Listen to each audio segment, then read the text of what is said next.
बच्चों अफसोस इसी बात का है कि न तब इसका कोई इलाज था और न आज हम ये कह पाने में पूरी तरह सक्षम है कि हम कैंसर का इलाज कर सकते हैं, कैंसर को क्योर कर सकते हैं, इसको दूर कर सकते हैं। बच्चों कैंसर की सबसे बड़ी प्रॉब्लम ये है कि डिटेक्ट तब होता है जब ये अपने एडवांस स्टेज में पहुंच जाता है। अगर ये अपने फर्स्ट स्टेज या सेकेंड स्टेज में इसका पता लग जाए तो ये हम इसका सफलतापूर्वक इलाज कर सकते हैं, कैंसर को दूर कर सकते हैं। लेकिन अगर ये एक बार अपने एडवांस स्टेज में पहुंच गया, थर्ड स्टेज या फोर्थ स्टेज में आ गया, तो फिर हमारे डॉक्टर्स के लिए बहुत मुश्किल हो जाती है। फिर हमें सब कुछ ऊपर वाले के हाथ में छोड़ना पड़ता है। बच्चों कैंसर है क्या? आप सबके मन में सवाल जरूर आ रहा होगा कि कैंसर है क्या। बच्चों कैंसर के बारे में आप इतना जान लीजिए कि ये आपके इंटरनल वजह से होने वाली प्रॉब्लम है। इसके लिए कोई बाहरी चीज जिम्मेदार नहीं है। कोई वायरस या किसी के साथ उठने बैठने से, छूने से बीमारी नहीं होती। ये बीमारी तब होती है जब हमारे शरीर के अंदर कोई प्रॉब्लम पैदा होती है।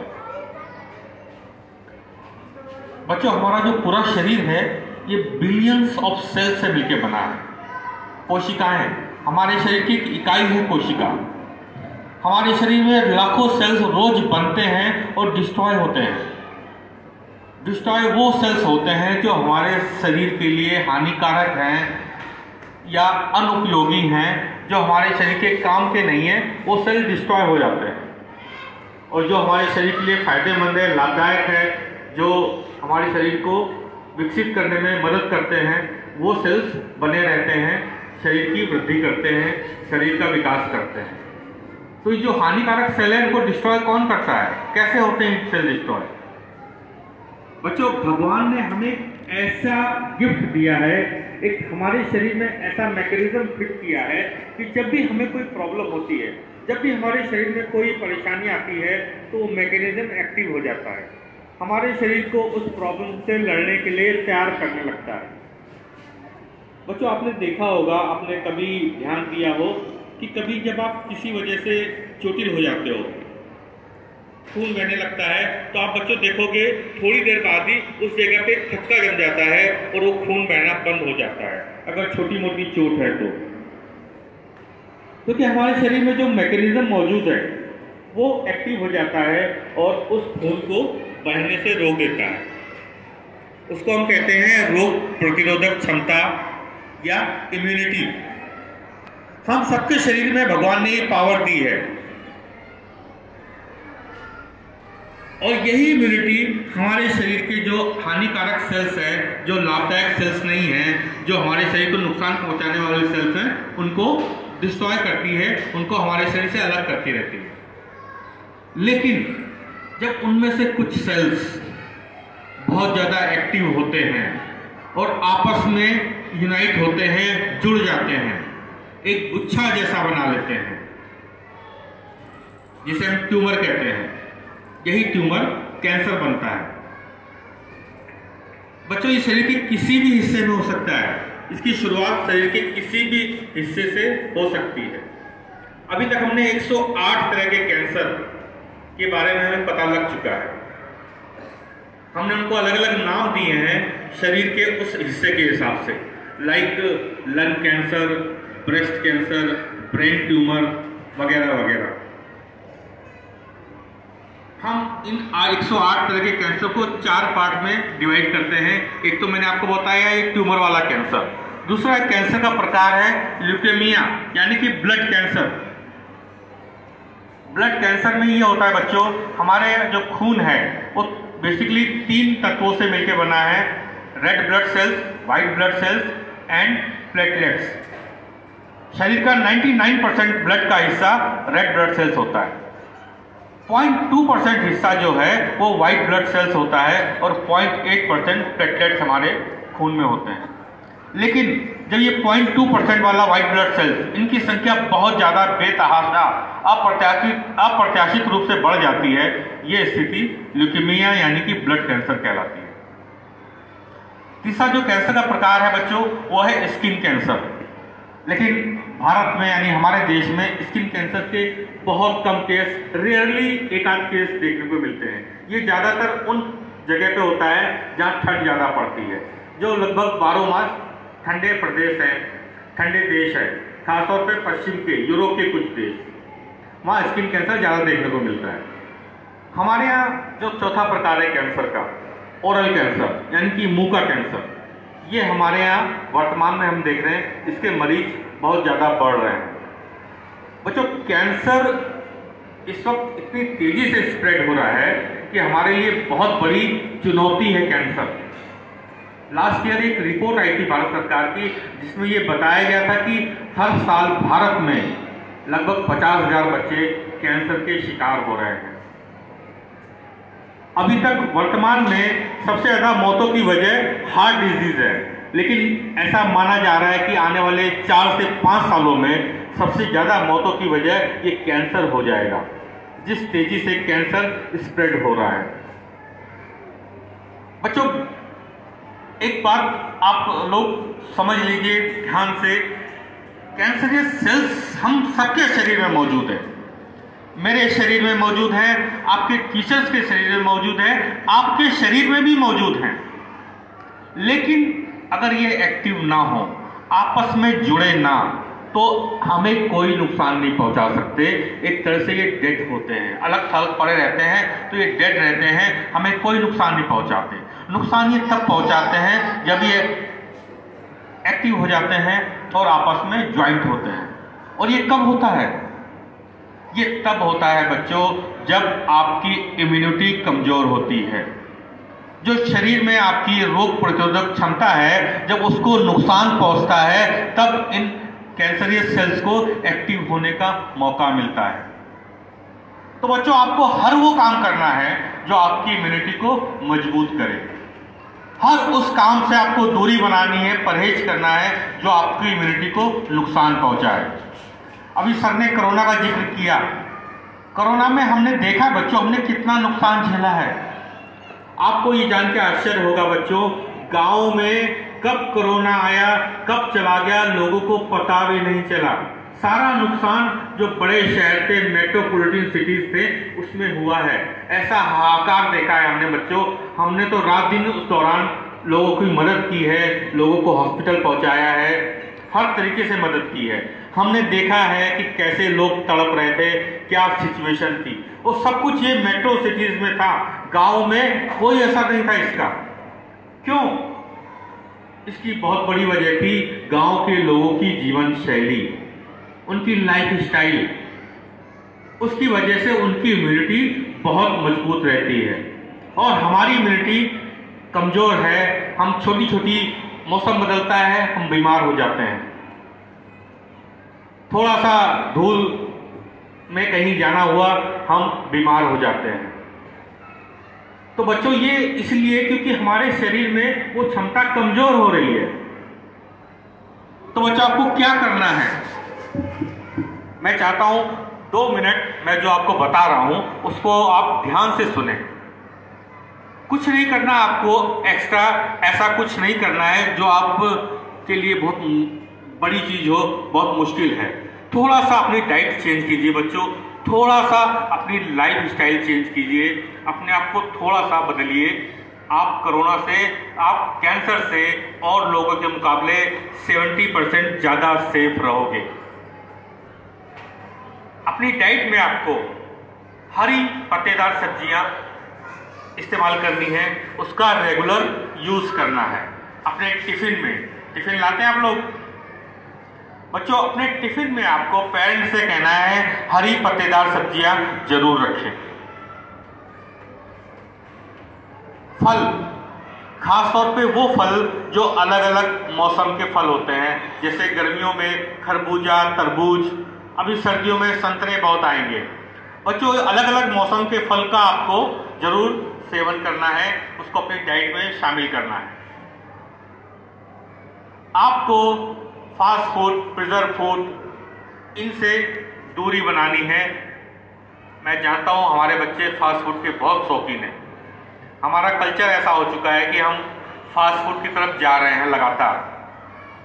बच्चों, ये हमें पश्चिमी देशों ने दिया है और वो हमारे फूड को अपना रहे हैं। बच्चों, आपको पता है हमारा फूड कौन सा है? हमारा बेसिक फूड है मोटा अनाज, ज्वार, बाजरा, मक्का। आज से 60-70 साल पहले अगर आपके घर में आपके दादी बाबा होंगे तो आपको बताएंगे उस टाइम पे वो लोग डेली यूज में मोटा अनाज यूज करते थे। और आज वो मोटा अनाज हमसे बाहर के देश मंगा रहे हैं, उसका यूज कर रहे हैं और हम उनका दिया हुआ गेहूं उसको यूज कर रहे हैं। वो हमारी लाइफ स्टाइल अपना रहे हैं। कम मसाले वाली सब्जियां, कम तेल वाली सब्जियां, उबली हुई सब्जियां वो लोग खा रहे हैं और हम उनकी तरफ जा रहे हैं। पिज्जा, बर्गर, ये सब चीजें। बच्चों, ये सब चीजें हमारी भूख मिटाता है लेकिन हमारे शरीर को बहुत मेहनत करनी पड़ती है इनको डाइजेस्ट करने में। हमारी बहुत एनर्जी वेस्ट होती है इनको डाइजेस्ट करने में। कोल्ड ड्रिंक इतनी नुकसानदायक है बच्चों, इतने ऐसे केमिकल मिले हैं जो आपके शरीर को अंदर से खोखला करते हैं, आपको पता भी नहीं चलता।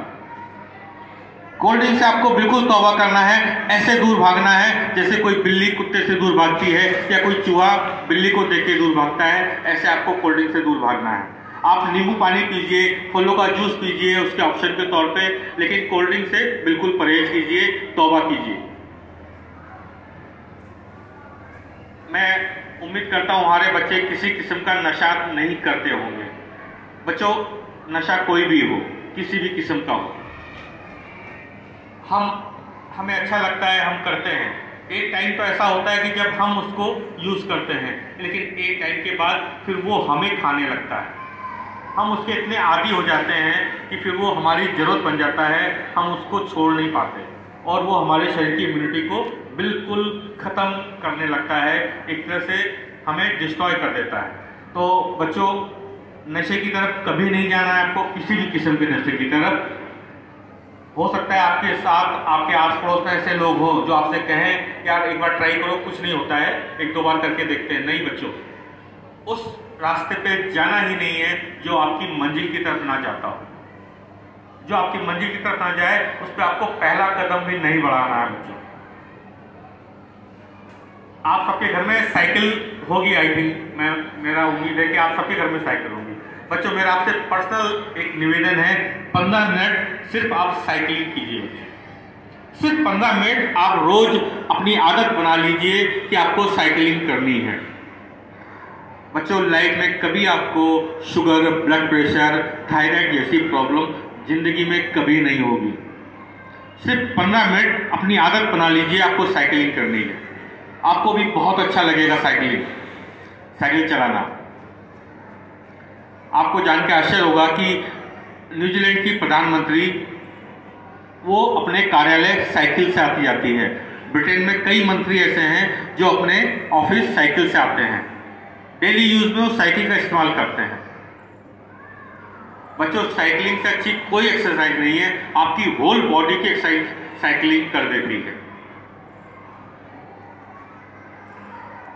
आपको हर मौसम का एंजॉय करना है।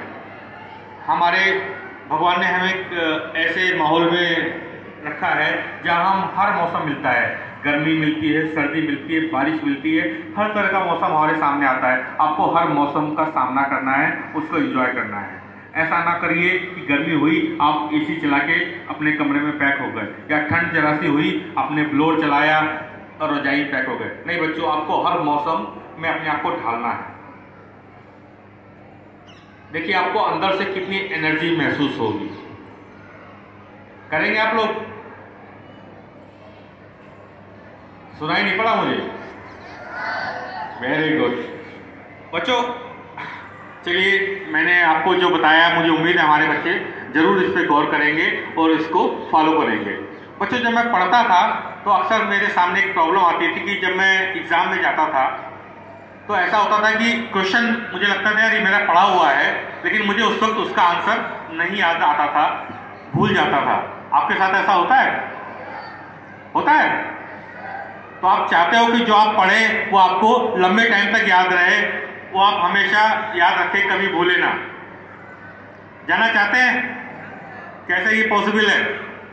मैं आपको एक ट्रिक बताता हूँ, क्योंकि मैं भी एक टीचर हूँ, तो मैंने जो महसूस किया है, जो मैंने समझा है, मैं कोशिश करता हूँ कि मैं आपको बताऊँ और आप उसको देखी करके आपको कितना फायदा होगा। बच्चों, सबसे पहले तो आपको एक चीज़ बिल्कुल दिमाग में बैठा लेनी है, आप जो पढ़ रहे हो वो किसी और के लिए नहीं पढ़ रहे हो, ये आप अपने लिए पढ़ रहे हो। आप अपने माँ बाप के लिए, टीचर के लिए, किसी और के लिए नहीं पढ़ रहे हो। जो भी कर रहे हो आप, ये आप अपने लिए कर रहे हो, ये आपको फायदा पहुंचाएगा, ये आपको तरक्की देगा। आप अगर ये सोच के पढ़ रहे हो कि अपने पापा मम्मी को हमें खुश करना है, उनको दिखाना है, या टीचर को इम्प्रेस करना है, तो ना, आप बेशक 1 घंटा पढ़िए, आधा घंटा पढ़िए, कंसंट्रेट होकर के पढ़िए और ये सोच के पढ़िए कि ये आगे आपका फ्यूचर बनाने वाला है। अब क्या आपको करना है बच्चों, आप दिन भर में जो भी पढ़ते हैं, अपनी क्लास में, अपने घर में, जो भी आप पढ़ें, रात को जब आप सोने जाएं, जब आप बेड पे जाएं, अपनी आंखें बंद कीजिए और अपने दिमाग में घुमाइए, याद करने की कोशिश कीजिए आज आपने क्या क्या पढ़ा, आज आपने कौन सा लेसन पढ़ा, कौन सा चैप्टर पढ़ा, उसमें क्या क्या था, आज आपने कौन सा सवाल सॉल्व किया, क्या क्या स्टेप थे, कौन सा फार्मूला लगाया, a + b का whole square equal to a² + b² + 2ab, ये फार्मूला लगा के हमने ये इस स्टेप से किया, ये लेसन पढ़ा था, इसमें ये था, उसकी डिफिनेशन ये थी। ये अपने दिमाग में उस वक्त आप घुमाइए, पूरा उस चीज़ को एक रील की तरह घुमाइए, आज आपने क्या क्या पढ़ा। उस वक्त बच्चों जो आपको याद आ जाएगा वो आपको बच्चों एग्जाम में तो क्या, आने वाले कई सालों तक नहीं भूलेगा। जब आप कंपटीशन में बैठोगे और उससे रिलेटेड कोई क्वेश्चन आ गया, आपके दिमाग में तुरंत क्लिक हो जाएगा कि यार इसका ये फार्मूला था, इसका ये आंसर है। और उस वक्त जो आपको जहां फंसो, जो आपको याद ना आए कि इसके आगे का स्टेप क्या है, सुबह उठिए, तुरंत अपनी बुक खोलिए, कॉपी खोलिए, देखिए उसके आगे का स्टेप क्या था। बच्चों, रोज आप ये कीजिए, जो दिन भर पढ़िए, रात को अपने दिमाग में उसको सोते वक्त एक बार चलाइए कि आज आपने क्या क्या पढ़ा। देखिए आपके लिए पढ़ाई कितनी आसान हो जाएगी, बिल्कुल मजाक बन जाएगी। साल भर का कोर्स आप 6 महीनों में ख़त्म करके बैठ जाओगे, आपके लिए बिल्कुल एक पढ़ाई तमाशा हो जाएगी। करके देखिए, मैं जब नेक्स्ट टाइम आऊँगा तो आपसे ज़रूर इस बारे में बात करूँगा कि आपको कुछ फ़ायदा हुआ या नहीं। बच्चों, मैं आपसे बहुत सारी बातें और करना चाहता था, लेकिन मुझे पता है कि आप लोग को क्लास में जाना है, काफ़ी देर से खड़े हो। बच्चों, अभी आपको एक फॉर्म दिया जाएगा, उसमें कैंसर से रिलेटेड बहुत सारी जानकारियाँ हैं। आपको हमारे वॉलंटियर के तौर पे ये जानकारी आगे, यानी कि अपने पेरेंट्स को, अपने नाइबर्स को, अपने रिलेटिव्स को भी पहुँचानी है, उनको भी कैंसर से जागरूक करना है। और अगर वो कैंसर पेशेंट के लिए कुछ डोनेशन देना चाहते हैं, उस फॉर्म पे आप उनका नाम लिखेंगे और वो फॉर्म कुछ दिनों बाद, 2-3 दिन बाद अपने क्लास टीचर को वापस कर देंगे। बच्चों, हम आपको सम्मानित करेंगे आपके काम के आधार पे, आपको मेडल्स देंगे, gold medal, silver medal, bronze medal, आपको सर्टिफिकेट देंगे, आपको ट्रॉफीज देंगे, आपके हम सम्मानित करेंगे आपने कितने लोगों तक जागरूकता ये पहुंचाई है। बच्चों, आपको कल समाज में जाना है, समाज का हिस्सा बनना है, तो इसकी शुरुआत आज से कीजिए। समाज के लोगों से मिलिए, अपना दायित्व है उसका निर्वहन कीजिए।